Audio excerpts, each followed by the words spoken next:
எல்லோருக்கும் வணக்கம். நான் உங்கள் தமிழ் குருட்சேத்திரம் 3வது அத்தியாயம். அண்ணன்கள் வந்ததில் இருந்து அவர்களை விட்டு ஒரு நிமிடம் கூட நகராமல் இருவருக்கும் இடையில் அமர்ந்து கிசுகிசுக்கும் குரலில் பேசிக்கொண்டிருக்கும் ரதியை கண்டு வியந்தவர்களுக்கு இடையிடையே கேட்ட நமட்டு சிரிப்பும் ஆதித்யாவின் முகத்தில் அவ்வப்பொழுது தோன்றி மறையும் புதுவித உணர்வும் இவர்கள் இருவருக்கும் பாலமாக இருப்பது போல அமர்ந்திருந்த அபிஷேக்கின் ரகசிய குரலும் மூவரும் தங்களின் சேஷ்டைகளை விட்ட இடத்திலிருந்து மீண்டும் துவங்கி விட்டார்கள் என்பதை நன்றாகவே உணர்த்தியது கனிகாவிற்கும் தாத்தாவிற்கும் பாட்டிக்கும். மறுநாள் கல்லூரிக்கு கிளம்பிய தங்கையை கண்ட ஆதித்யா, ரதி, இப்போ நானும் அபியும் டேடோட ஆபீஸ்க்கு போறோம். இன்னைக்கு ஈவினிங் நாங்க 2 பேரும் உன்னோட காலேஜுக்கு வரோம் என்று ரகசிய குரலில் சொல்ல, அவன் வரும் காரணம் புரிந்த ரதியும் என்று பெரிதாக தலையாட்டியவள், நீங்க வர்றதுக்கு முன்னாடியே நான் எல்லா இன்ஃபர்மேஷனும் கலெக்ட் பண்ணி வச்சிருக்கேன் என்று சொல்லிவிட்டு துள்ளி குதித்து கொண்டு வெளியேறினாள். தங்கையின் குறும்பில் சிரித்தவன் உள்ளே செல்ல, அங்கு அதற்குள் அலுவலகத்துக்கு கிளம்பி தயாராக இருக்கும் தந்தையை கண்டவன் அபிஷேக்கையும் அழைத்து கொண்டு அவனுடன் செல்ல, வாயில் வரை வந்த கனிகா இருவரின் தலைமுடியையும் கோதியவள், இவ்வளவு நாள் கழிச்சு அப்பாவோட நீங்க ஆபீஸ் போறீங்க. இத்தனை நாள் போறதுக்கும் இப்போ போறதுக்கும் நிறைய வித்தியாசம் இருக்கு. 1 மாசம்தான் நீங்க இங்க இருக்க போறீங்கன்னாலும் இந்த 1 மாசத்துல எவ்வளவு கத்துக்க முடியுமோ அவ்வளவு கத்துக்குங்க. உங்க தாத்தா அப்பா மாதிரியே நீங்க 2 பேரும் பிசினஸ்ல நிறைய சாதிக்கணும் என்று சொன்னாள் கனிவோடு. அன்னையின் அறிவுரையை கேட்டு அவளின் தோளில் கரம் போட்ட Abhishek, don't worry mummy, date 8000 பாஞ்சா நாங்க 10000 அடி பாய்வோம் என்று சொல்லிவிட்டு காருக்குள் ஏறிக்கொள்ள, அவர்கள் செல்வதையே பார்த்து கொண்டிருந்த கனிகாவிற்கு நிச்சயம் தன் பிள்ளைகள் அவ்வளவு தூரம் பாய்வார்கள் என்றுதான் தோன்றியது. ஏனென்றால் இருவரின் சுறுசுறுப்பும் அஞ்சா நெஞ்சமும் புத்திசாலித்தனமும் சாமர்த்தியமும் அச்சில் வார்த்தார் போல அவள் கணவனின் குணங்களை ஒத்ததாகவே இருந்தது. தந்தையுடன் அலுவலகத்திற்கு சென்றவர்களுக்கு தனிப்பட்ட அறையை ஒதுக்கி கொடுத்திருந்த ஹர்ஷா ஏற்கனவே அவர்கள் சிறுவயதிலேயே தங்களின் தலைமை அலுவலகத்திற்கு அவ்வப்பொழுது வந்திருந்ததாலும் அவர்கள் இருவரும் வெளிநாடு சென்றதற்கு பிறகு வேலையில் சேர்ந்திருந்த ஊழியர்களுக்கு இருவரையும் அறிமுகப்படுத்தியவன் தனது PA சந்திரகுமாரை அழைத்து, சந்திரா, இவங்களுக்கு நம்ம பிசினஸை பத்தி நல்லாவே தெரியும், பட் ஸ்டில் இன்னும் அவங்க கத்துக்க வேண்டியது நிறைய இருக்கு. ஸ்டடிஸ் முடிஞ்சு அவங்க இங்க திரும்பி வந்ததுமே 2 பேரும் MD-ஆக பொறுப்பேற்றுக்கிற அளவுக்கு அவங்களுக்கு ட்ரைனிங் இருக்கணும். இவங்க இங்க டெய்லி வருவாங்க, நீங்களும் கொஞ்சம் அவங்களுக்கு ஹைட் பண்ணுங்க. பிளஸ் இவங்களுக்கு ட்ரைனிங் கொடுக்க யாரையாவது ஸ்பெஷலா அசைன் பண்ணுங்க என்று சொல்லிவிட்டு தன் அறைக்குள் புகுந்து கொள்ள, அன்று முழுவதும் தங்களின் தொழில்களை பற்றியும் முக்கியமாக தங்களுக்கு முதன்மையான தொழில் எதிரி குழுமங்களான AK கம்பெனிஸை பற்றி தெரிந்து கொள்வதிலும் ஆதித்யா அபிஷேக்கின் பொழுது கழிய மணி சரியாக 5 என்பதை அவர்களின் அறையின் சுவர் கடிகாரம் அடித்து காட்டியது. சட்டென்று தங்களின் கணினியில் புதைந்திருந்த முகத்தை நிமிர்த்திய ஆதித்யா அபிஷேக்கை பார்த்தான். அவன் பார்வையின் அர்த்தம் புரிந்தவன் வா என்று தலையசைத்து வெளியேற, ஓட்டமும் நடையுமாக அலுவலகத்தின் வாயிலை நோக்கி நடந்த மகன்களுக்கு எதிராக நடந்து வந்து கொண்டிருந்த ஹர்ஷாவிற்கு இவர்களின் அதீத வேகமும் அளவில் அடங்காத உற்சாகமும் முகத்தின் பூரண சிரிப்பும் கண்களை உருக்கியது. எதிர்பாராமல் தங்களின் முன் எதிர்பட்ட தந்தையை கண்டவர்கள் தாங்கள் வீட்டிற்கு செல்வதாக சொல்லவும் இருவரையும் கூர்ந்து பார்த்தவன், ரியலி, நீங்க 2 பேரும் போற ஸ்பீட பார்த்தா வீட்டுக்கு போற மாதிரி தெரியலையே என்று சந்தேகத்துடன் கேட்க, தன் தலையை அழுந்த கோதிய ஆதித்யா தந்தையை பார்த்து விசமத்துடன் புன்னகைக்க, அவன் தோள் தடவி செல்வதற்கு அனுமதி அளித்து நகர்ந்து அவர்களுக்கு வழிவிட்டான் ஹர்ஷா. பல வருடங்கள் கழித்து இந்தியா வந்திருக்கும் பிள்ளைகள் தங்களின் நண்பர்களை கூட காணாமல் நாடு திரும்பிய மறுநாளே அலுவலகத்திற்கு வந்த பெருமிதத்தில் அவர்களின் உறுதியையும் தொழில் பற்றையும் மதித்து ஹர்ஷா அவர்களுக்கு வழிவிட்டு நின்றான். மாலை கல்லூரி முடிந்ததில் இருந்து தமையன்களின் வரவை ஆர்வத்துடன் எதிர்பார்த்து கார் நிறுத்தும் இடத்தில் காத்திருந்த ரதியின் கண்களில் தங்களின் காரை தேடி வந்த அஸ்வினி பட்டுவிட நுழைவாயிலேயே சலிப்புடன் பார்த்திருந்தவள், எப்பவே வர சொன்னேன், 2 பேரையுமே காணல, இப்ப இவங்க கிளம்பிட்டா அப்புறம் லேட்டா வந்துட்டு என்ன திட்ட வேண்டியது என்று வாய்விட்டு முனகிக் கொண்டிருக்கும் பொழுதே ஆர்ப்பரிக்கும் அலை கடலின் மேல் அடங்காமல் பேரிரைச்சலோடு சீரிப்பாயும் ஹைட்ரோபிளேன் படகை போல சுற்றியிருக்கும் அனைவரையும் கதிகலங்க செய்து தங்களது இடதுபுறமும் வலதுபுறமும் வந்து கொண்டிருக்கும் அனைத்து வாகனங்களையும் அரண்டடித்து அதிர்ந்து நகரச் செய்து காரின் எஞ்சினை சீற்றத்துடன் உருமவிட்டு கொண்டு வந்ததில் பாதசாரிகள் அனைவரும் திடுக்கிட்டு தூக்கி வாரி போட்டு திரும்பி பார்க்க கல்லூரிக்குள் நுழைந்தது மகன்களுக்காக என்று பிரத்யேகமாக ஹர்ஷா வாங்கி வைத்திருந்த புத்தம்புதிய ஆரஞ்சு நிற போர்ஸ் டர்போ கார். நுழைவாயிலில் நுழைந்த வேகத்திலேயே காரின் பளிர் ஆரஞ்சு நிற அழகிலும் செவிப்பறைகளை கிழிக்கும் அதன் சிங்கத்தின் கர்ஜனையை ஒட்டிய உருமலிலும் கல்லூரியில் இருந்த மாணவர்கள் அனைவரும் அசந்து போய் தங்களிடத்திலேயே நின்றவர்கள். விலை உயர்ந்த காரையும் பாதி நேரம் அஸ்வினியின் மீதும் மீதி நேரம் வாயிலின் மீதும் வைத்திருந்ததால் அண்ணன்களைக் கண்டு ஓடிய ரதியையும் சீறி பாய்ந்து வந்து கொண்டிருக்கும் காரின் முன் சிறிதும் அச்சம் என்பதே இல்லாமல் சட்டென்று வந்து நின்ற ரதியை கண்டு கிரீச்சிட்டு பிரேக்கை அழுத்தி காரை நிறுத்தி ஸ்டைலாக இறங்கிய ஆதித்யா மற்றும் அபிஷேக்கின் மீது இமை கொட்டாமல் தங்களின் பார்வையை நிலைநிறுத்தி இருந்தார்கள். காரை விட்டு இறங்கிய சகோதரர்கள் ரதியின் அருகில் நெருங்கி, வாட் இஸ் திஸ் ரதி, எவ்வளவு ஸ்பீடா வந்துட்டு இருக்கோம், நீ பாட்டுக்கு காருக்கு முன்னால வந்து நிக்கிற என்று கடிந்து கொள்ளவும், என்னை கண்ட என் அண்ணன்கள் மட்டும் இல்ல, அவங்க காரும் நின்னுடும் என்று சொன்னவள் பெருமை பொங்க சுற்றிலும் கண்களை அலையவிட மாணவர்களின் மொத்த கண்களும் இரட்டையர்கள் மீதே படிந்திருப்பதை பார்த்தாள்.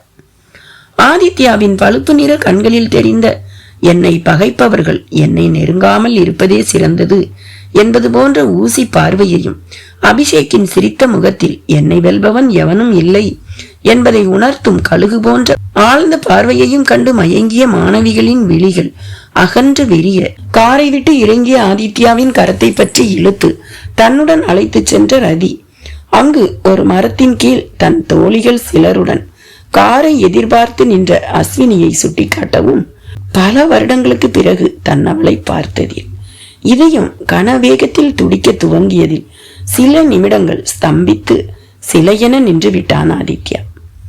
இருள் மெல்ல மெல்ல சூழ துவங்கிவிட்டதால் சாதாரணமாகவே கருத்தை அள்ளி செல்லும் சோபித்த முகமுடையவள் இப்பொழுது மரத்தின் கீழ் அதன் மீது லேசாக சாய்ந்து நின்றதில் மிக மங்கலான வெளிச்சத்தில் ஆதித்யாவின் எண்ணங்களையும் உணர்வுகளையும் இதயத்தையும் ஒரே நேரத்தில் பருகும் கள்ளினும் மயக்கம் தரும் பேரெழிலுடன் மோகன சிரிப்பின் விளைவால் கன்னங்களில் திடுமென பரவிய இரத்தத்தினால் கடும் சிவப்பு ஏற மலர்ந்த மலர் தாமரையென நின்றவளை கண்டவனின் கண்கள் அவளின் கொடிமேனி முழுவதும் சஞ்சரிக்க துவங்கியது.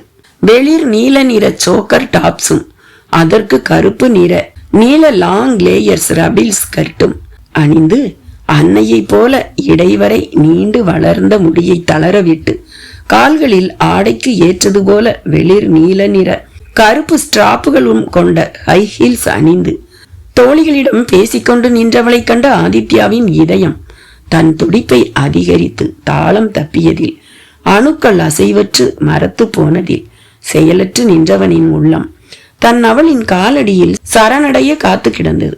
அதுவரை தோழிகளின் மீதும் கல்லூரியின் நுழைவாயிலின் மீதும் மாறி மாறி தன் கண்களை பதித்திருந்தவள் ஆதித்யாவின் கார் கல்லூரிக்குள் நுழைந்ததுமே ஏற்பட்ட பரபரப்பை கண்டு கண்களை கூசச் செய்கிற ஆரஞ்சு நிற காரின் மீது தன் வியப்பான விழிகளை பதிய செய்ய அதற்குள் சுற்றியிருந்த மாணவ மாணவிகள் காரின் அழகிலும் அதில் இருந்து இறங்கிய இரட்டையர்களின் கம்பீரத்திலும் மயங்கி ஆங்காங்கு கூட்டமாக கூடியதில் காரின் முன்வந்து நின்ற ரதியோ கிரீச்சென்று நின்ற காரில் இருந்து இறங்கிய இரட்டையர்களோ அஸ்வினியின் பார்வை வட்டத்திற்குள் விழவில்லை.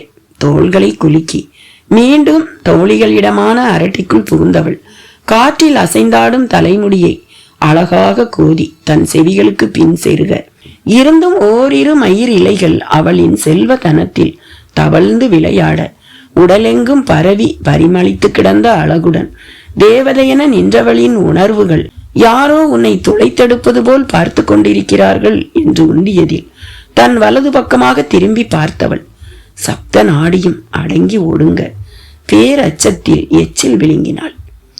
4 வருடங்களுக்கு பிறகு இரட்டை சகோதரர்கள் ஆதித்யா, அபிஷேக் சில அடி தூரத்தில். அதுவும் தன்னை விழிகளாலேயே விழுங்கி விடுவது போல அச்சம் தேகமெங்கும் பரவியதால் அதிர்ந்து சில நொடிகள் நின்றவள் அவன் தன்னை கண்டதும் மெல்லிய மோகன நகை பூக்க திடுக்கென்ற ஒரு நடுக்கம் மேனியில் தோன்றியதில் தன்னையும் அறியாமல் தனக்கு அருகில் நின்ற தோழியின் பின்னால் மறையவும், இத்தனை வருடங்கள் கழித்தும் தன்னை மறக்காமல் இருப்பது மட்டுமல்ல, அன்று பார்த்தது போல இன்றும் முகம் வெளிரி போய் அச்சத்துடன் மறைந்து கொள்பவளை கண்ட ஆதித்யாவின் இதயத்தில் இன்ப வேதனை பரவியதில் உள்ளம் நிலை கொள்ளாமல் தவித்தது. தன்னவளை கண்டுகொண்டதில் காதல் கொண்டவனின் மனம் அவள் பால் அவனை இழுக்க விழிகளில் தாபமும் விவரிக்க இயலாத ஆசையும் வழிந்தோட அவளை நோக்கி அடியெடுத்து வைத்தவனின் பாதம் சட்டென்று தடைப்பட்டது. அபிஷேக் கரம் அவனை பற்றி இழுத்ததும் என்ன என்பது போல திரும்பி பார்த்தவனிடம் தன் கண்களை நுழைவாயிலுக்கு செலுத்திய அபிஷேக் பிடித்திருந்த கரத்தில் மேலும் அழுத்தத்தை கூட்ட கல்லூரிக்குள் நுழைந்தது அர்ஜுனின் வெள்ளை நிற பேண்ட்லே பெண்டேகா.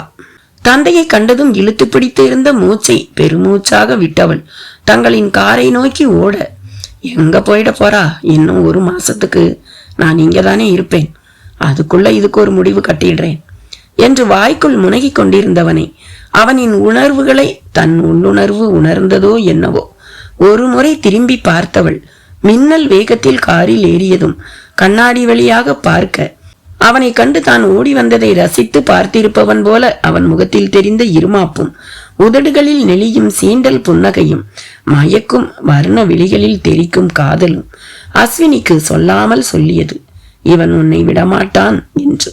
அவனின் ஊடுருவி துளைக்கும் கூரிய பார்வையை கண்டவள் மெல்ல தலை கவிழ்ந்தாள். வழக்கமாக பூமிக்கு வலிக்குமோ என்பது போல சப்தமிடாமல் நடந்து வரும் தன் மகள் இன்று தன்னை கண்டதும் ஓட்டமும் நடையுமாக வந்ததையும் காரில் ஏறிய அடுத்த சில நொடிகளில் எதையோ கண்டு அஞ்சியது போல பார்த்து பின் அமைதியாக தலை கவிழ்வதையும் கழுகு போல கவனித்துக் கொண்டிருந்த அர்ஜுனின் கண்கள் சற்று முன் அவள் பார்வை பதிந்திருந்த இடத்தை நோக்கினான். அதற்குள் சட்டென்று அர்ஜுனுக்கு முதுகு காட்டி நின்றிருந்தான் ஆதித்யா. இருந்தும் ஆதித்யாவின் அருகில் நின்றிருந்த அபிஷேக்கும் ரதியும் தன்னை அவ்வப்பொழுது திரும்பி பார்ப்பதையும் அவர்களை சுற்றியிருந்த மாணவர்கள் அனைவரும் இரட்டையர்களை வைத்த கண் வாங்காமல் ரசித்துக் கொண்டிருப்பதையும் கண்டு என்றுமில்லாமல் இன்று ஓடி வந்த மகளின் அச்சத்திற்கும் தலை குனிதலுக்கும் காரணம் நிச்சயம் இந்த இரட்டையர்களில் ஒருவன்தான் என்பது அர்ஜுனின் புத்தியில் இருந்து தப்பவில்லை. சட்டென்று காரின் இன்ஜினை அணைத்த தந்தையை திடுக்கிட்டு நிமிர்ந்து பார்த்தவள் தன்னை கண்டு ஒரு புன்சிரிப்பை உதிர்த்துவிட்டு காரை விட்டு அவன் கீழே இறங்கவும் அரண்டு போனாள் அஸ்வினி. இறங்கியவன் கதவை சாத்திவிட்டு மகளின் புறம் வந்து அவளின் கதவை திறந்தவாறே கீழே இறங்கு என்பது போல தலை அசைக்கவும் வேறு வழி இல்லாமல் அடிவயிறு கலங்க திரு திருவென்று விழித்தவாறே மெல்ல காரை விட்டு வெளியே வந்தவள் தந்தையை பின்தொடர்ந்தாள். அடுத்த சில அடிகளிலேயே தெரிந்து போனது தந்தையின் கால்கள் சென்று கொண்டிருப்பது ஆதித்யாவை நோக்கி என்று. புரிந்து போனதும் ஐயோ இதுக்குத்தானே பயந்தேன் என்று வாய்க்குள் முனகியவளின் கை கால்கள் விடவிடக்க துவங்க விசுக்கென்று ஏக்கி தன் தந்தையின் கரத்தை பற்றினாள் அஸ்வினி. டேட், எங்க போறீங்க? வாங்க வீட்டுக்கு போலாம். வார்த்தைகள் வெளிவராமல் தடுமாறும் மகளை தன் கூரிய விழிகளால் நொடி நேரத்தில் ஆராய்ந்து பின் அவர்களை நோக்கி நடக்க அபிஷேக்கிற்கு புரிந்து போனது இங்கு இப்பொழுது ஒரு பிரளயமே வெடிக்கப் போகிறது என்று. சட்டென்று சுதாரித்து அர்ஜுன் தங்களை நெருங்குவதற்கு முன்பே அவனை நோக்கி நடந்தவன் அவன் அருகில் சென்றதும் தன் கரத்தை நீட்டி, ஹாய் அங்கிள், ரொம்ப நாளாச்சு உங்களை பார்த்து, எப்படி இருக்கீங்க என்றான் தான் முந்திக் கொண்டு. அவனின் சாதுரியத்தில் நடக்கப் போகும் விபரீதத்தை முன்கூட்டியே உணர்ந்து சமாதான கரம் நீட்டுபவனின் புத்திசாலித்தனத்தில் அவர்களின் மீது தனக்கு சிறிதளவும் கோபம் வரக்கூடாது என்று சமாளிக்க கண்களிலும் உதடுகளிலும் மலர்ந்த நகைப்பை கொண்டு வந்ததை மனதிற்குள் பாராட்டியவாறே அவன் கரத்தை பற்றி குலுக்கிய அர்ஜுன், இது என் பொண்ணு, உங்களுக்கு தெரியும்னு நினைக்கிறேன் என்று சொல்லவும் சரையல் என்று அவனை திரும்பி பார்த்தான் ஆதித்யா. எங்களுக்கு இவங்க உங்க டாக்டர்னு தெரியும்னு உங்களுக்கு தெரியும் அங்கிள் என்றான் தன் 6 அடி 1 அங்குல உயரத்திற்கும் நிமிர்ந்து நின்று.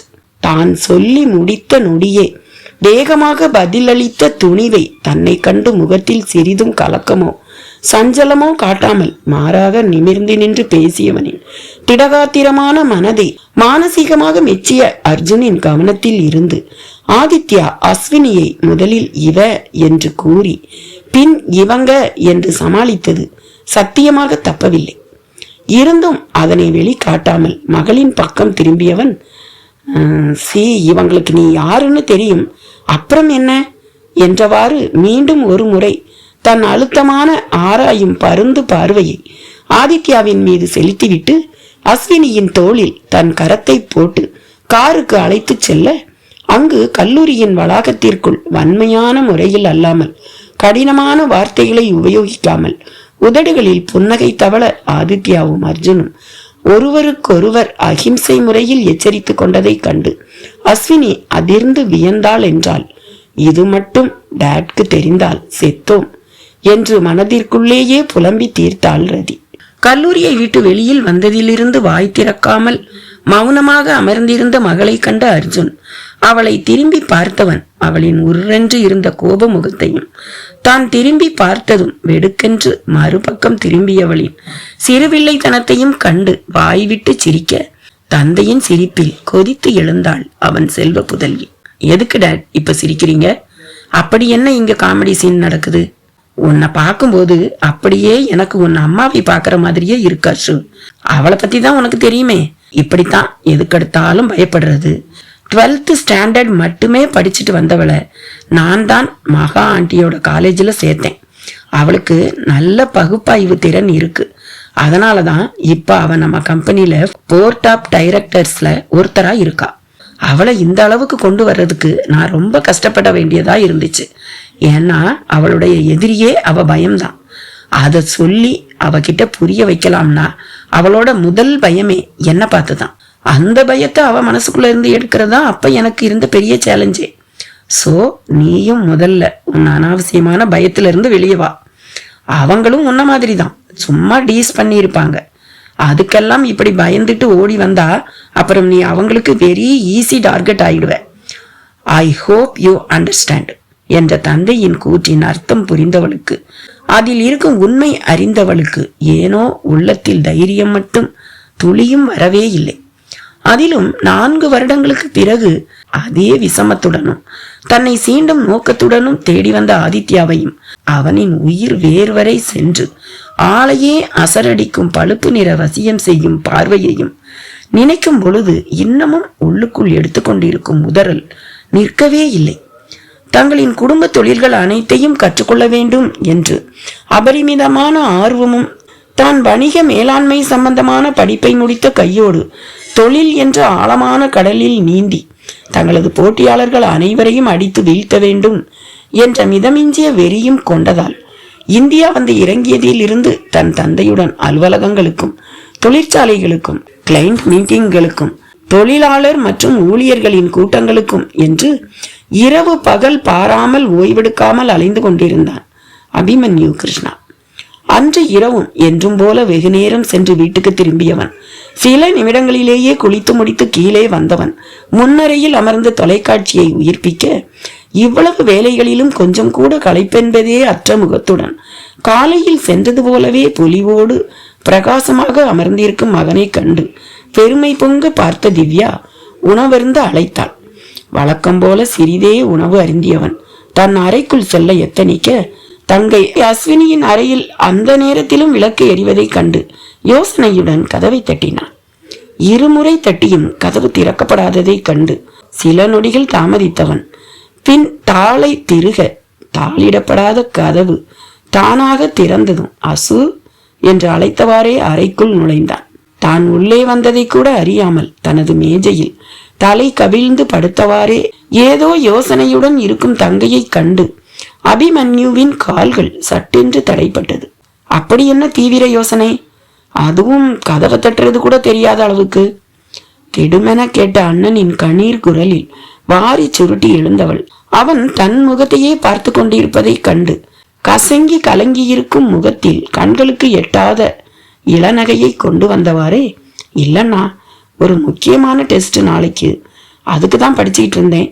கண்ணு ரொம்ப டயர்டா இருந்த மாதிரி இருந்துச்சு, அதுதான் கொஞ்சம் ரெஸ்ட் எடுக்கலாமேன்னு சாரிண்ணா, நீங்க வந்ததை நான் கவனிக்கல என்று சிரித்தாலும் தங்கையின் அழுத முகம் அபிமன்யுவின் கழுகு கண்களில் நன்றாக சிக்கிக் கொண்டது. அசு, ஆர் யூ ஓகே? அண்ணனின் அழுத்தமான குரலில் அவனின் ஆன்மாவையே ஊடுருவி ஆராய்ந்து துளைக்கும் ஆழ்ந்த பார்வையில் நடுநடுங்கி போனவள் சட்டென்று கட்டிலின் மேல் கிடந்த துணியை எடுத்து தன் முகத்தை அழுந்த துடைத்து கொண்டே, ஒன்னும் இல்லைனா, 2 நாளா சரியா தூக்கம் இல்லாம படிச்சிட்டு இருந்தேனா, அதான் என்று தயங்கி தடுமாறி முடித்தாள்.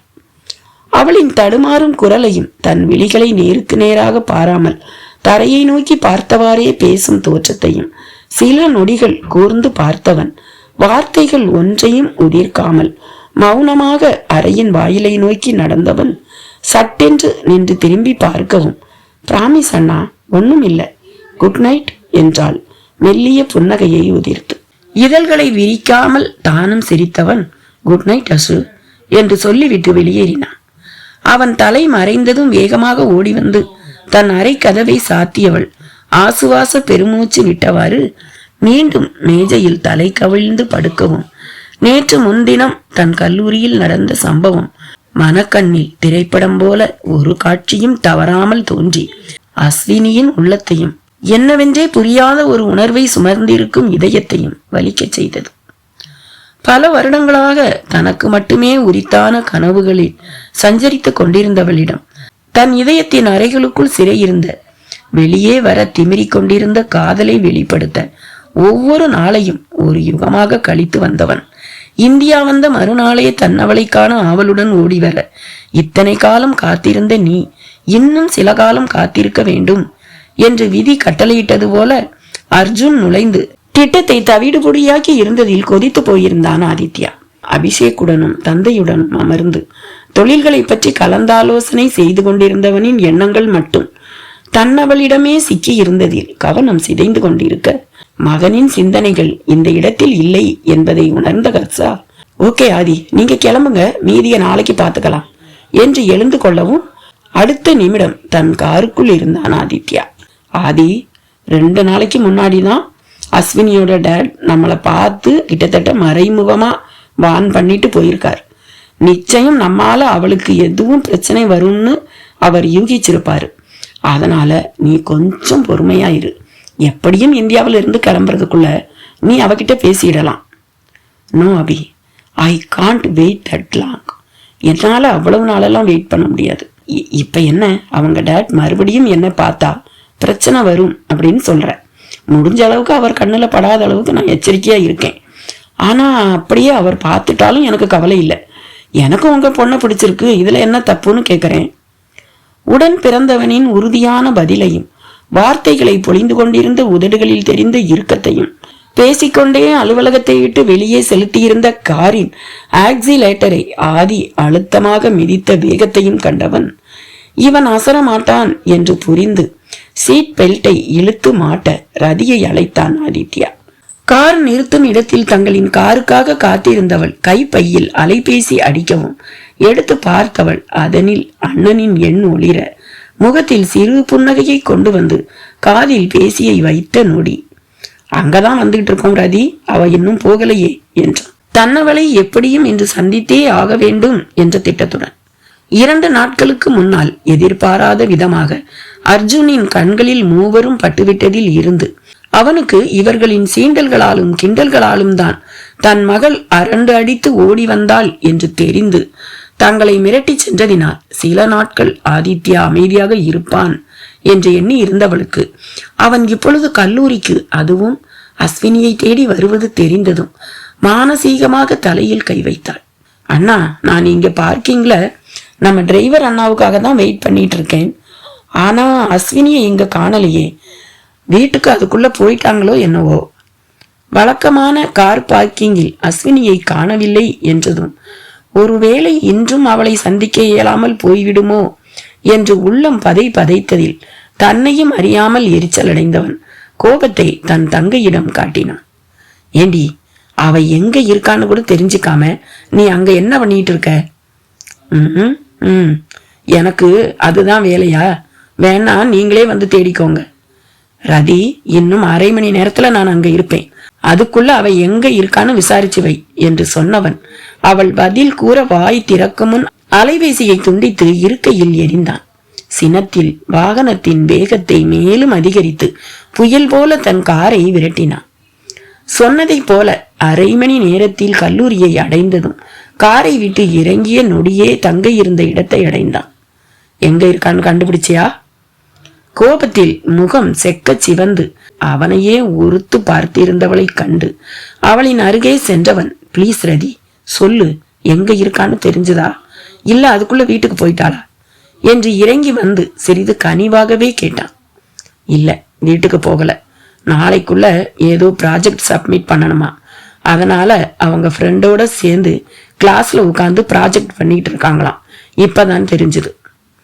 ஆதித்யாவின் இதழ்களில் விஷம புன்னகை நெளிய திரும்பி அபிஷேக்கை பார்த்தவன், அபி நாம காருக்குள்ள வெயிட் பண்ணுவோம் என்றவன் காருக்குள் அமர்ந்து அஸ்வினியின் வரவிற்காக வலிமேல் விழி வைத்து ஆசையுடனும் ஏக்கத்துடனும் காதலுடனும் காத்திருக்க, மேலும் மேலும் அவனை சோதனைக்குள்ளாக்குவது போல அவள் வெளி வருவது போன்ற சுவடே தெரியவில்லை.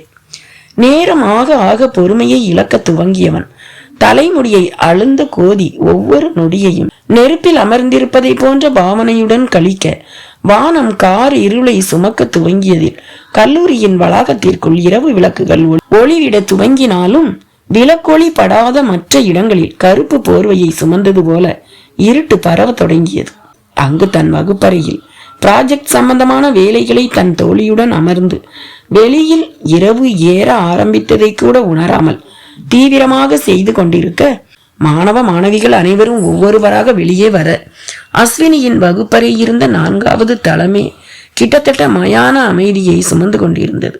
உடலை வளைத்து குனிந்து மும்முரமாக ஏதோ எழுதி கொண்டிருந்தவளை திடுக்கிட செய்வது போல அவள் தோழியின் அலைபேசி சத்தமிட, தன் அன்னையிடம் பேசிய தோழி உடனே தான் வீட்டிற்கு வருவதாக கூறியவள் அஸ்வினியை திரும்பி பார்த்து, அசு, எங்க அம்மா தான் கூப்பிடுறாங்க, வீட்டுல ஏதோ பிரச்சனையா, உடனே என்ன வர சொல்றாங்க, நான் போகணும்டி, நீயும் வா என்றாள். ஐயோ, என்ன பிரச்சனையாம்? தெரியல அசு, ஆனா நான் இப்பவே போகணும், வா கிளம்பலாம்.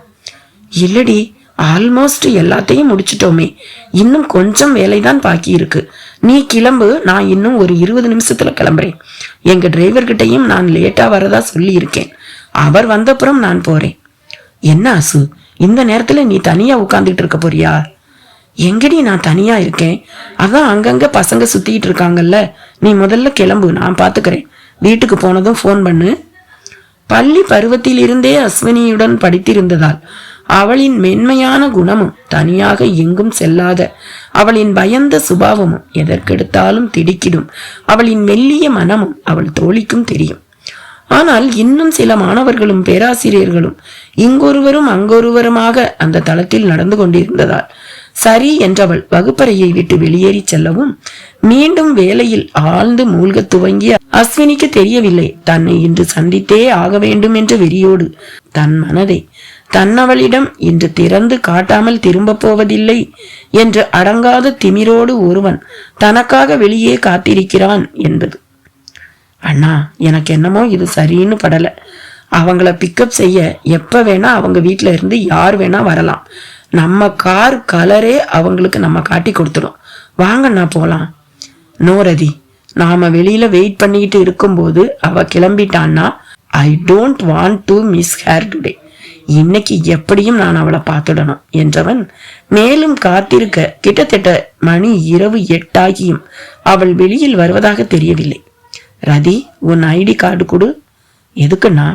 குடுனா குடு, நீ இங்கேயே இரு. இன்கேஸ் எங்கேயாவது ஸ்வைப் பண்ணிக்கிட்டு உள்ள போகணும்னா தேவைப்படும். அப்புறம் ஒருவேளை அவ வெளியில வந்தா எனக்கு உடனே டெக்ஸ்ட் பண்ணு. என்னன்னா, வேண்டாம்னு சொன்னா கேட்க மாட்டேங்கிறீங்க. காலேஜில் வேற இப்ப யாரும் இல்லை. நீங்க உள்ள போனீங்கன்னா கண்டிப்பா நீங்க யாருன்னு தெரிஞ்சிடும். அப்புறம் டேட் காதுக்கு போச்சுன்னா நாம எல்லாரும் தொலைஞ்சோம் என்று சலித்து கொண்டவாறே அவளிடம் இருந்த அடையாள அட்டையை வலுக்கட்டாயமாக எடுத்துக்கொண்டு காரை விட்டு இறங்க போனவனை தடுத்த அபிஷேக்கை கண்டு கண்ணை சிமிட்டியவன் அவனிடம் ஏதோ கிசுகிசுத்ததில் இன்று இவன் வம்பை விலைக்கு வாங்காமல் வரமாட்டான் என்றுதான் தம்பிக்கும் தோன்றியது.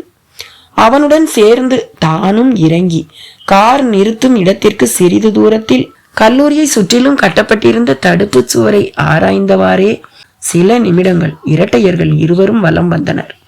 கல்லூரி முடிந்து விட்டதால் பாதுகாவலர்கள் மூவர் அமர்ந்து கதை பேசிக் கொண்டிருப்பதை கண்ட அபிஷேக் தனக்கு அருகில் பேசிக் கொண்டு வரும் ஆதித்யாவை கண்டவன் தனது உதட்டின் மீது விரல் வைத்து பேச வேண்டாம் என்பது போல சைகை செய்துவிட்டு அவர்கள் மூவரும் இருக்கும் இடத்தில் இருந்து பல அடி தூரத்தில் ஒரு இடத்தை கண்களாலேயே காட்டவும் ஆதித்யாவின் பழுப்பு நிற கண்கள் அந்த இரவில் அட்டகாசமாக பளபளத்தது. தன்னை தொடர்ந்து வர சொன்ன அபிஷேக்கை அரவம் எதுவும் செய்யாமல் தொடர விளக்கு வெளிச்சமற்ற ஒரு இடத்தில் மற்றவர்களின் பார்வைக்கு படாதவாறு இருந்த உயரமான தடுப்பு சுவர் ஒன்றை சில அடிகள் தூரத்திற்கு பின்னோக்கியே நடந்து ஒரே நேரத்தில் ஓடி வந்து தாவி ஏறிய இரட்டையர்கள் இருவரும் தொப்பென்று மறுபக்கம் குதித்த மறு நிமிடமே இருட்டுக்குள் மறைந்தனர். ஆங்காங்கு நடந்து கொண்டும் நின்று பேசிக்கொண்டும் இருந்த மாணவர்களின் கண்களில் படாமல் இருவரும் மரங்களுக்கும் செடிகளுக்கும் இடையில் இருந்த இருளை பயன்படுத்தி கொண்டு ஒரு வழியாக அஸ்வினியின் வகுப்பறை இருந்த கட்டிடத்தை அடைய விடுவிடுவென்று அந்த கட்டிடத்தின் மாடிப்படிகளில் ஏறவும் சரியாக தன் வகுப்பறையை விட்டு வெளியில் வந்த அஸ்வினி அச்சத்தில் அதிர்ந்தாள். கிட்டத்தட்ட 6 மாடிகள் கொண்ட அந்த கட்டிடத்தில் 4வது தளத்தில் அவள் வகுப்பறை இருந்ததாலும் இரவு 8 மணியை தாண்டி விட்டதால் ஒருவரும் இல்லாமல் அந்த தளமே வெறிச்சோடி கிடந்ததாலும் அந்த கட்டிடத்தை சுற்றிலும் அழகிய வேப்ப மரங்களும் புன்னை மரங்களும் சூழ்ந்திருந்ததால் மின் விளக்கின் ஒளிச்சுடரை கூட மறைத்து இருள் நிறைந்த ஒரு கரிய சூழலை அங்கு விரித்திருந்ததாலும் தலை குனிந்து தனது கைப்பையை துளாவிக்கொண்டே அறையை விட்டு வெளியில் வந்தவள் நிமிர்ந்து பார்க்கவும் திகில் நிறைந்த ஒரு சூழலை அங்கு கண்டவளின் உடல் லேசாக நடுங்க தொடங்கியது. ஒரு சில நொடிகள் அங்கு படர்ந்திருந்த கரிய இருட்டையும் ஆள் அரவமற்று இருக்கும் வெற்று கட்டிடத்தையும் கண்டு அடி வயிறு கலங்க, ச்சே, என்ன முட்டாள்தனம் பண்ணிட்டேன், பேசாம அவ கூடவே போயிருக்கலாம், பேய் மாதிரி இவ்வளவு பெரிய மரங்களை வச்சுக்கிட்டு லைட்டு வெளிச்சத்தை அப்படியே மறைச்சிடுச்சே என்று வாய்விட்டு முனகியவாறே படிகளில் இறங்க எத்தனித்தவள் கீழே பார்க்கவும் அங்கும் படிகள் முழுவதும் கருப்பு ஆடையை உடுத்தியிருப்பது போல கண்ணெதிரில் ஒன்றுமே புலப்படாமல் இருக்க விரல்களில் லேசான உதறல் எடுப்பதை உணர்ந்தாள். திரும்பி மின் தூக்கியை பார்த்தவள் அதனை நோக்கி நடக்கவும் தன்னந்தனியாக அவள் நடந்து கொண்டிருப்பதை கண்டு ஒரு முறை தளத்தை சுற்றிலும் தன் பார்வையை வீசிய ஆதித்யா அபிஷேக்கின் கரத்தை பற்றி இழுத்தவன் அவன் காதுகளில் ரகசியமாக ஏதோ கிசுகிசுத்து விட்டு வேகமாக அஸ்வினியை நோக்கி நடந்தான். அவள் மின் தூக்கிக்குள் நுழைந்த அந்த நொடியே அவளை தொடர்ந்து தானும் நுழைந்து அந்த கதவு சாத்தியதும் அதன் உட்புற சுவரில் இருந்து சிகப்பு பட்டனை அழுத்தவும் பெரும் இறைச்சலோடு நகர துவங்கியிருந்த அந்த மின் தூக்கி நின்றதில் அஸ்வினியின் இதயமும் தன் துடிப்பை நிறுத்தியது போல இருந்தது. அத்தனை பெரிய கட்டிடத்தில் ஒருவரும் இல்லாமல் தான் மட்டும் தனித்து நிற்பதை உணர்ந்து கொண்ட நிமிடமே உதறல் எடுக்க துவங்கியிருந்த மனம் ஏற்கனவே அந்த தளத்தின் நீண்ட நடைகூடம் முழுவதும் படர்ந்திருந்த அடர்ந்த இருளை கண்டு நடுங்க ஆரம்பித்திருந்த உடல் இப்பொழுது எங்கிருந்து வந்தான் என்றே தெரியாத அளவிற்கு திடீரென்று மின்னல் வேகத்தில் தன்னுடன் மின் தூக்கியில் நுழைந்ததும் இல்லாமல் அதனை நிறுத்தி இருந்தவனை கண்டு நொடி நேரம் நின்றது தடதடத்து கொண்டிருந்த அவள் இதயம். நடந்து கொண்டிருப்பதை சுதாரிப்பதற்கு அஸ்வினிக்கு ஒரு சில வினாடிகள் பிடித்தது. புரிந்ததும் மூச்சை இழுத்து பிடித்தவள் ஆதித்யாவை கண்டு சில்லிட்ட கரங்களுடன் அவன் பழுப்பு கண்களின் வீச்சை காண முடியாமல் கண்களை தாழ்த்தி கொண்டாள்.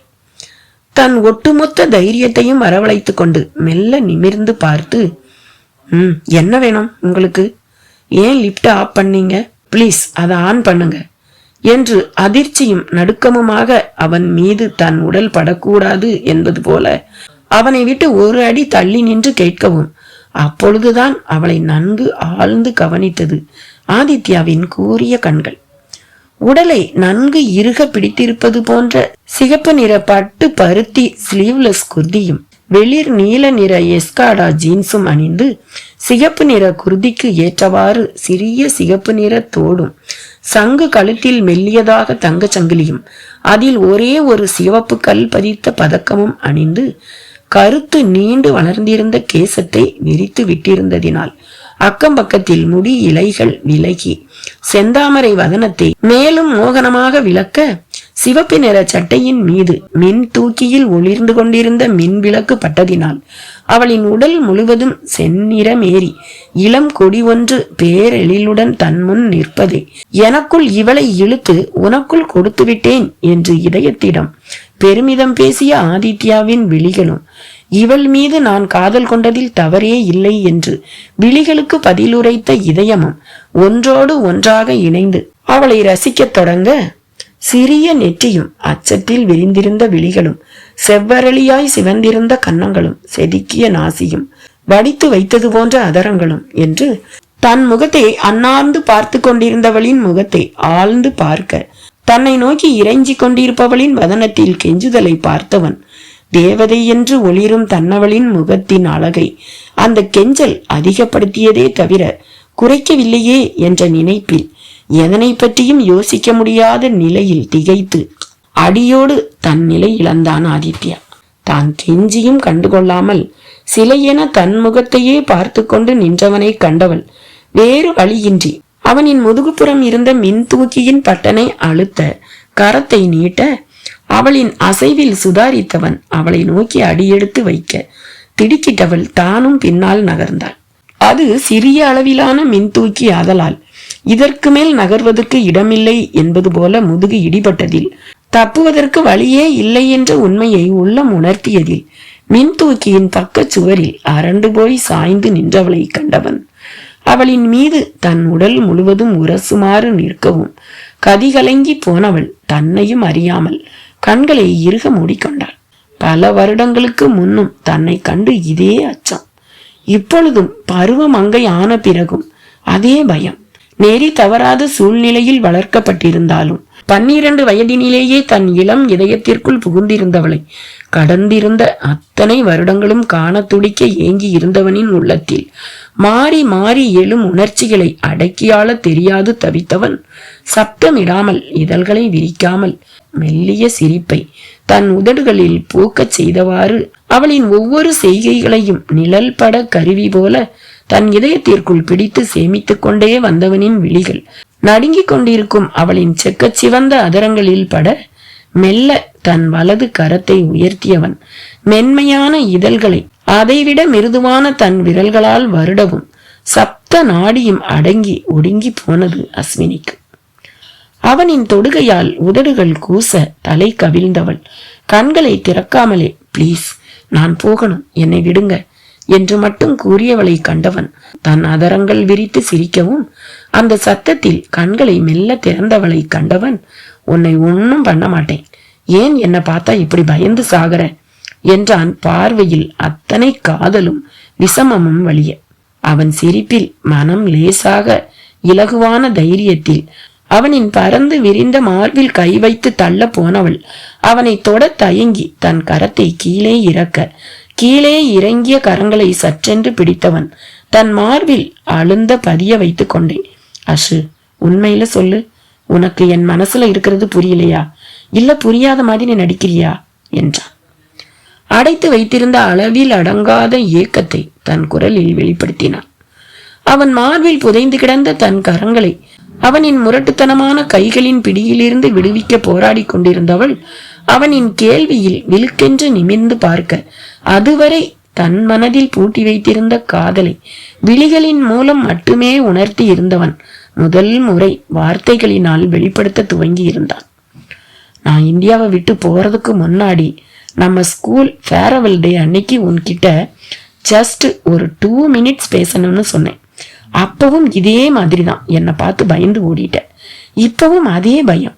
இட்ஸ் ஓகே, நாம 2 பேரும் ஃபர்ஸ்ட் டைம் எப்ப மீட் பண்ணினோம் ஞாபகம் இருக்காசு? ஷாப்பிங் மால்ல உங்க அம்மா உன்னை இன்ட்ரடியூஸ் பண்ணி வச்சாங்க. அப்ப உன் வயசு என்ன தெரியுமா? 9. I was just 12 years old. ஆனா அப்பவே எனக்கு உன்னை பிடிச்சிடுச்சுடி. உங்க அண்ணனுக்கும் எங்களுக்கும் சண்டை வர்ற மாதிரி இருந்தது. நீ அதுல பயந்துட்டு உங்க அம்மாவோட கைய பிடிச்சிட்டு இருந்த. படியில கீழே இறங்கும் போது என்னை ஒரு தடவை திரும்பி பார்த்துட்டு போன. அந்த நிமிஷத்துல இருந்து உன்னை திரும்பவும் பார்க்கணும்னு ஆசையா இருக்கும்.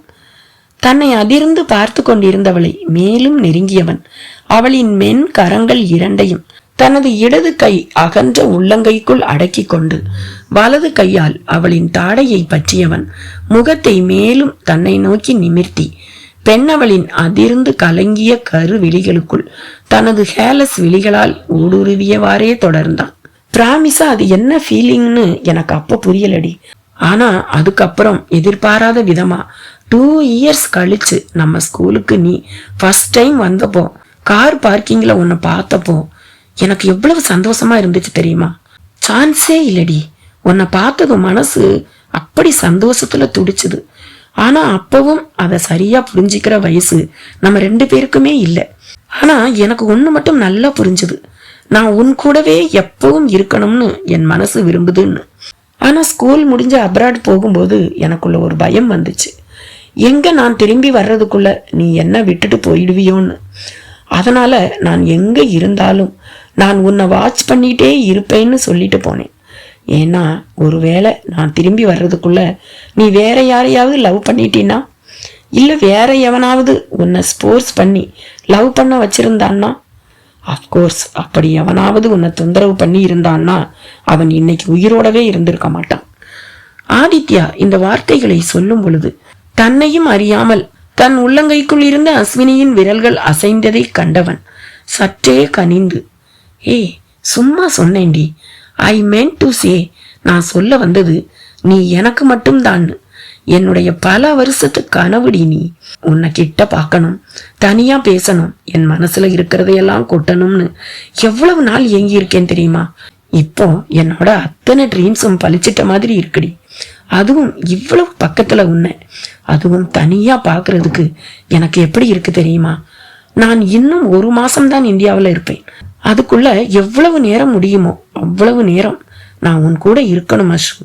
அவன் இதயத்தை சிறிது சிறிதாக தன் இதயத்திற்குள் புகுத்தி கொண்டிருக்கும் அவனின் விழிகளையும் நிதானமாக ஆனால் கம்பீரத்தோடு கணீரென்ற சிங்கத்தின் குரலில் சிறிதே காதல் ரசம் சொட்டும் கிசுகிசுப்பையும் கலந்து பேசிக் கொண்டிருக்கும் அழகாக நேர்த்தியாக வெட்டப்பட்டிருக்கும் அரும்பு மீசைக்கு கீழ் இருக்கும் சிவந்த உதடுகளையும் மாறி மாறி பார்த்திருந்தவள் மடை திறந்து வெள்ளம் போல மனம் திறந்து உதிர்ந்து கொண்டிருந்தவனின் வார்த்தைகள் தன் இதயத்தை ஆட்டி படைக்க துவங்கியதை சட்டென்று உணர்ந்தவள் அதிர்ந்தாள். இது எங்கனம் நிறைவேறும்? நடக்கக்கூடிய காரியமா இது? இரு குடும்பங்களுக்கும் இடையில் உறவுகள் சாத்தியமா? அவளின் பதிலுக்காக காத்திருப்பவன் போல இமைக்க மறந்து பார்த்து கொண்டிருந்தவனை அவளும் கண் சிமிட்டாமல் பார்க்க இருவரின் தனிமையையும் மௌனத்தையும் தவிப்பையும் உடைத்தெறிவது போல ஆதித்யாவின் அலைபேசி அலறியது. Yes Abhi, Adhi, is time, get out from தேர்.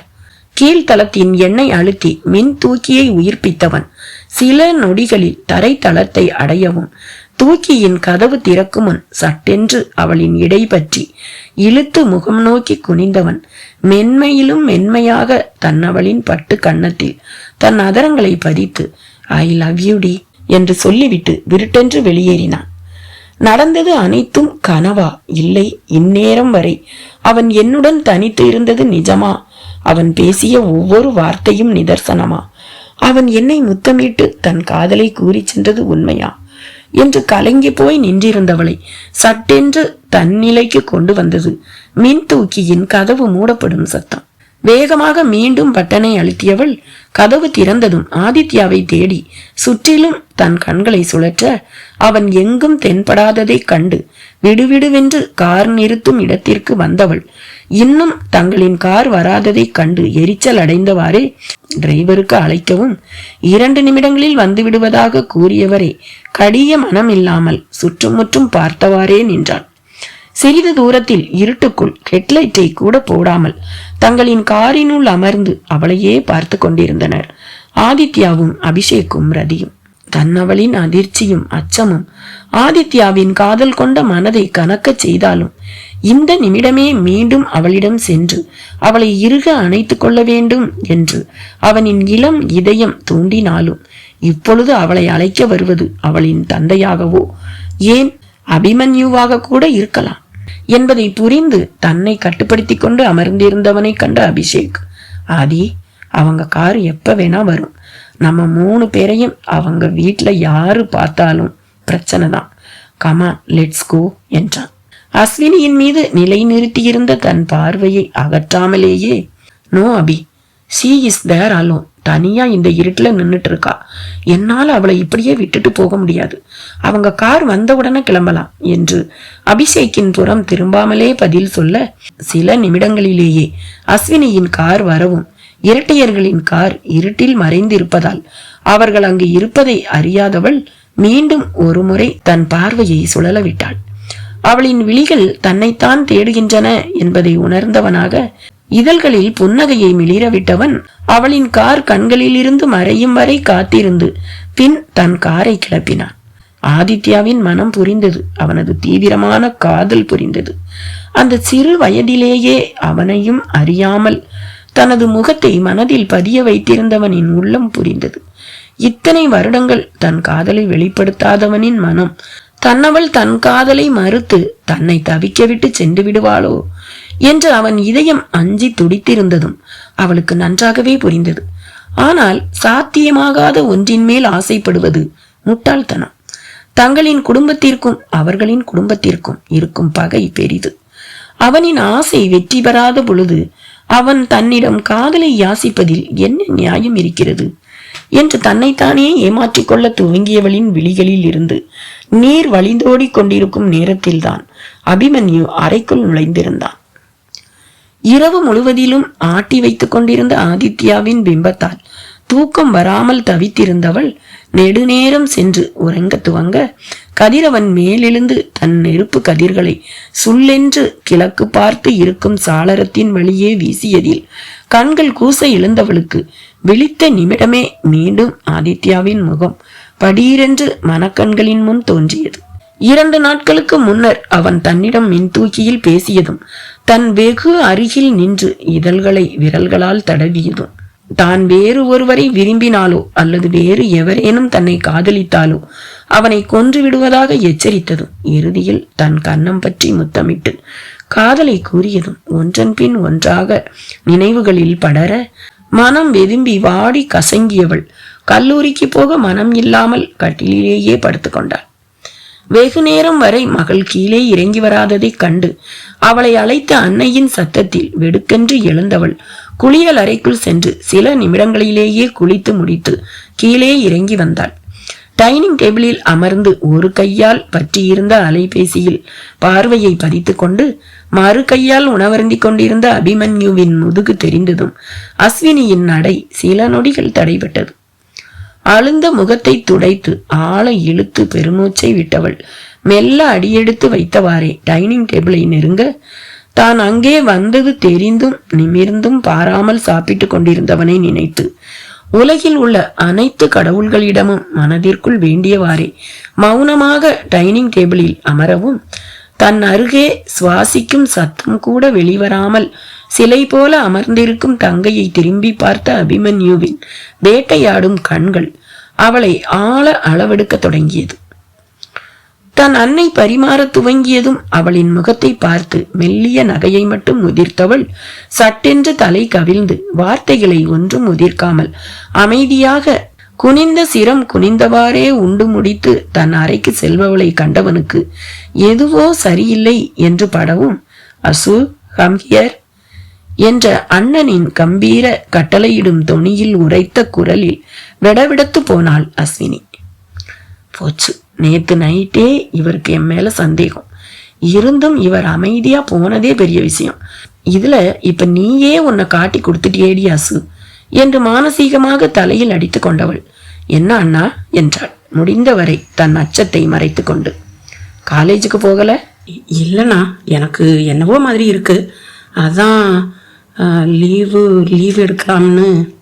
தயங்கி தயங்கி கூறும் மகளை பார்த்த திவ்யா அவளுக்கு அருகில் ஓடி வந்தவள், என்ன அசு உடம்புக்கு, ஏன் என்கிட்ட எதுவுமே சொல்லல என்று பதட்டம் அடைந்து அவளின் கழுத்திலும் நெற்றியிலும் தொட்டு பார்க்க அன்னையின் கரத்தை பிடித்து தடுத்தவள், இட்ஸ் ஓகே மேம், கொஞ்சம் படுத்து ரெஸ்ட் எடுத்தா போதும் என்ற அஸ்வினி விட்டால் போதும் என்று வேகமாக மாடிப்படிகளில் ஏற, இன்னைக்கு என்னவோ உனக்கு டெஸ்ட் இருக்குன்னு சொன்னியே.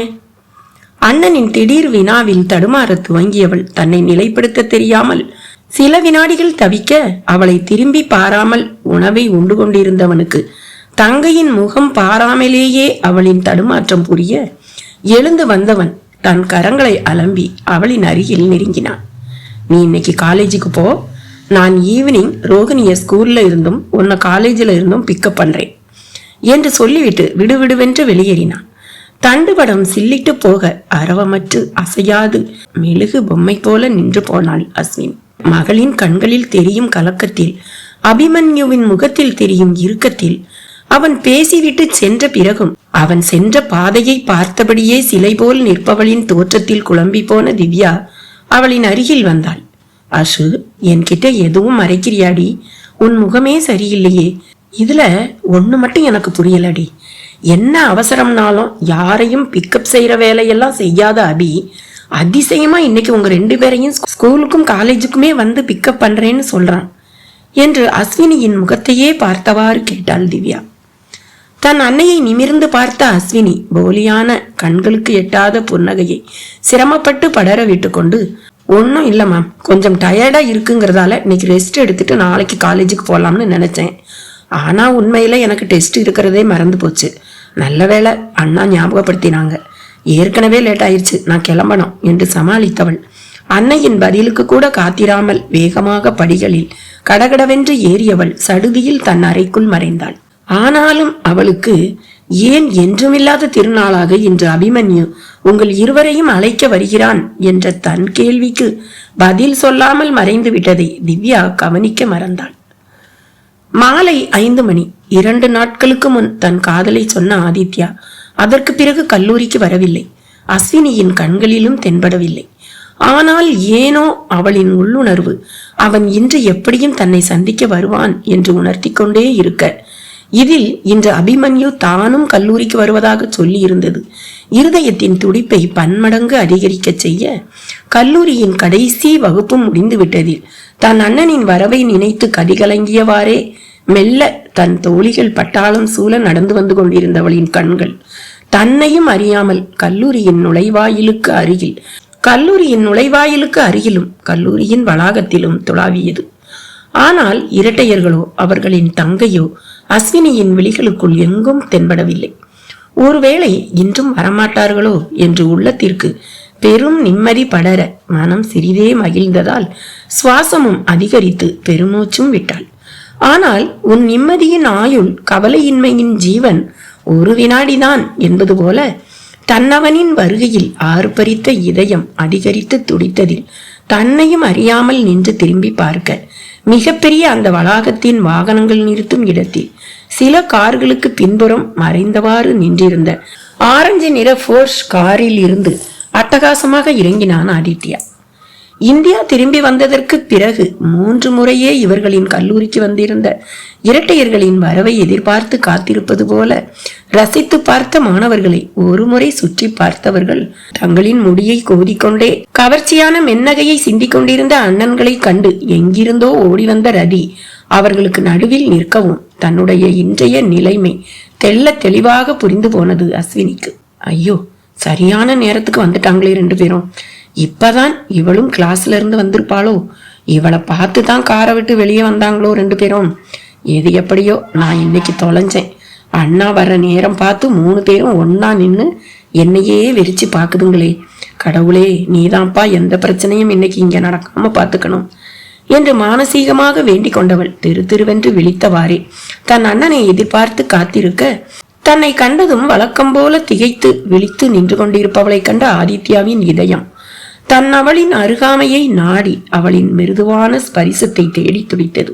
சிறிதே தூரத்தில் இரட்டையர்கள் நிற்கவும் அவர்களின் விழிகளின் நிறம் அஸ்வினிக்கு சரியாக புலப்படாததால் இதில் எது ஆதித்யா என்று குழம்பி நின்றிருந்தவளை கண்டவன் ஸ்டைலாக காரின் கதவில் கை வைத்தவாறே அவளின் பதற்றத்தை சில நொடிகள் ரசித்து பின் அவளை தன் அருகில் வா என்பது போல தலை அசைக்கவும் புரிந்து போனது எது ஆதித்யா எது அபிஷேக் என்று. ஏற்கனவே எப்ப அண்ணா வருவாங்களோ என்ன நடக்குமோங்கிற பயத்துல உடம்பு முழுசும் நடுங்குது. இதுல ஜெராக்ஸ் காப்பி எடுத்த மாதிரி ஒரே உருவம். கண்ணை மூடிட்டு இருக்கும்போது எப்படித்தான் எவன் இவங்க வீட்டுல கண்டுபிடிக்கிறாங்களோ. இங்க எனக்குத்தான் எது அவன் எது மற்றவன்னு தெரியாம மண்டை காயுது.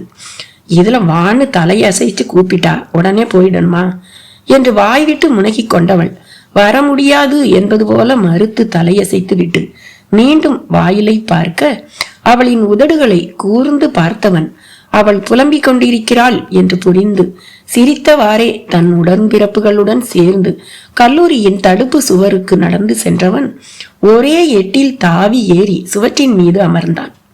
கிழிஞ்சிச்சு என்று சத்தமாக அவள் கூறிக்கொண்டிருக்கும் பொழுதே ஆதித்யாவை நோக்கி தன் கரத்தை நீட்டிய ரதியின் இடையை பற்றிய அபிஷேக் அவளை தூக்கி விட்டவன் தடுப்பு சுவரில் அவள் அமர்ந்ததும் தானும் அதே போல தாவி ஏறி குதித்து உட்கார மூவரும் ஒன்றாக அமர்ந்த அடுத்த நொடி அஸ்வினியின் அலைபேசிக்கு குறுந்தகவல் வந்தது. இப்ப இங்க நீ வரலைன்னா நான் அங்க வருவேன் என்று பகிர்ந்த அந்த குறுந்தகவலை கண்டவள் இது எவருடைய அலைபேசி எண் என்று யோசித்துக் கொண்டிருக்கும் பொழுதே தன் வாயில் 2 விரல்களை வைத்து காது கிளியும் அளவிற்கு விசில் ஊதும் ஆதித்யாவை திடுக்கிட்டு நிமிர்ந்து பார்க்க அவன் மீண்டும் வா என்று அழைத்ததும் அச்சச்சோ இது இவன் போன் நம்பர் தான் போலையே, எப்படித்தான் இவ்வளவு சீக்கிரம் நம்ம நம்பரை கண்டுபிடிக்கிறாங்களோ என்று முகத்தில் அச்சம் படர வேறு வழியில்லாமல் அவனை நோக்கி நடந்தவள் ஆதித்யாவை நெருங்கிய அந்த நொடி காற்றை கிழித்து கொண்டு வருவது போல அண்டத்தில் உள்ள அனைத்து புழுதிகளும் பறக்க செவிப்பறைகளை கிழித்தெறியும் உருமல் சத்தத்தோடு சீறி பாய்ந்து கல்லூரிக்குள் நுழைந்தது சிவப்பு நிற Maserati Grand Turismo convertible sport car. வளாகத்துக்குள்ளே கார் நுழைந்த வேகத்திலேயே தெரிந்தது அதை செலுத்திக் கொண்டிருப்பவன் சுழற்றும் சூறாவளியின் வேகத்தை விட ஆவேசமானவன், சுனாமியை விட அதி உயரமாக எழுந்து அனைத்தையும் கரைத்துவிடும் ஆக்ரோஷ குணமுடையவன், தனக்கு எதிராக நிற்கும் எவரையும் ஒன்றும் இல்லாததாக புழுதியோடு புழுதியாக அழித்து விடுபவன் என்று புயல் போல சீறிக்கொண்டு நுழைந்த காரின் சீற்றத்தில் கல்லூரியின் வளாகத்திற்குள் இருந்து அனைத்து மாணவர்களும் வளாகத்திற்கு வெளியில் நின்று பேசிக் கொண்டிருந்த இளைஞர்களும் சுற்றிலும் கூட்டம் கூட்டமாக நின்றும் நடந்தும் கொண்டிருந்த மக்களும் சட்டென்று அதிர்ந்து திரும்பி பார்க்க காரின் மேற்கூரை திறந்திருந்ததினால் ஜியார்ஜியோ அர்மானி சன்கிளாஸ் அணிந்து கேசம் காற்றில் சிலும்ப காரை செலுத்திக் கொண்டிருந்த பேரழகனை கண்டு ஸ்தம்பித்து நின்றனர் அனைவரும். அனைவரையும் தனது வேகத்தில் பதற வைத்திருக்கிறோமே என்ற உணர்வு சிறிதும் இல்லாமல் சிலும்பியிருந்த முன்னுச்சி முடியை கோதிவிட்டு சன்கிளாஸை கலற்றி தனது சட்டையில் சொருகும் ஸ்டைலில் மதிமயங்கி போய் திறந்த வாய் மூடாமல் கற்சிலைகள் போல் ஆனார்கள் மொத்த கூட்டமும். ஆதித்யாவை கிட்டத்தட்ட நெருங்கிவிட்டவள் காரின் சத்தத்தை கேட்டு அவனை திரும்பி பார்க்காமலேயே இது நிச்சயம் தன் அண்ணனாகத்தான் இருக்கும் உடல் முழுவதும் வியர்க்க துவங்க நீர் தாராளமாக கண்களில் தளிம்பி திரையிட்டதில் பார்வைக்கு நேராக இருந்த ஆதித்யாவின் முகம் கூட சற்று மறைந்து போக அவனை ஒரு முறை பரிதாபமாக பார்த்துவிட்டு தன் அண்ணனை நோக்கி ஓட்டமும் நடையுமாக நடந்தாள். தன் அருகில் படபடப்புடன் வந்து நின்ற தங்கையின் முகத்தை கூர்ந்து பார்த்த அபிமன்யு அவளின் கலங்கிய விழிகளை கண்டு எரிச்சல் அடைந்தவன் அவளை முறைத்து பார்த்தான். முதல்ல அழுறத நிறுத்து, இதுக்குத்தான் நீ காலேஜுக்கு போகலைன்னு சொன்னியா என்று சன்னமான குரலில் ஆனால் கடுமை அதிகரிக்க கர்ஜித்தான். அதுவரை விழவா வேண்டாமா என்று தழும்பிக் கொண்டிருந்த விழிநீர் அண்ணனின் அதட்டலில் விழுக்கென்று கீழே விழுந்து சிதற தன் தங்கையின் உருவில் தன் அன்னையையே கண்டவன் அவளின் நிலையையும் இயற்கையான அவளின் பயந்த சுபாவத்தையும் உணர்ந்து சற்றே மனம் இலகி அவளின் தோள் பற்றியவன் திரும்பி பார்க்க கல்லூரியின் தடுப்பு சுவரின் மீது ஏறி அமர்ந்திருந்த மூவரையும், அதுவும் தங்களின் தங்கையை தங்களுக்கு நடுவில் ஆண் பிள்ளை போல இருத்தி கொண்டு அமர்ந்திருக்கும் விதத்தையும் அவர்களின் உருவங்களையும் ஒருவர் பின் ஒருவராக அளவெடுத்த அவன் பார்வை மீண்டும் ரதியிடம் வந்து நிற்க அபிமன்யுவின் சிகப்பு நிற மாசராட்டி நுழைந்த சத்தத்தில் விழுக்கென்று திரும்பி பார்த்திருந்தவள் காரை விட்டு இறங்கியவனின் முகத்தை ஆழ்ந்து பார்த்த அந்த நொடியே நாடி நரம்பெல்லாம் சொல்ல ஒண்ணாத உணர்வு பரவி சென்றதில் மூச்சடைத்து போய் அமர்ந்திருந்தாள் ஹர்ஷாவின் புதல்வி.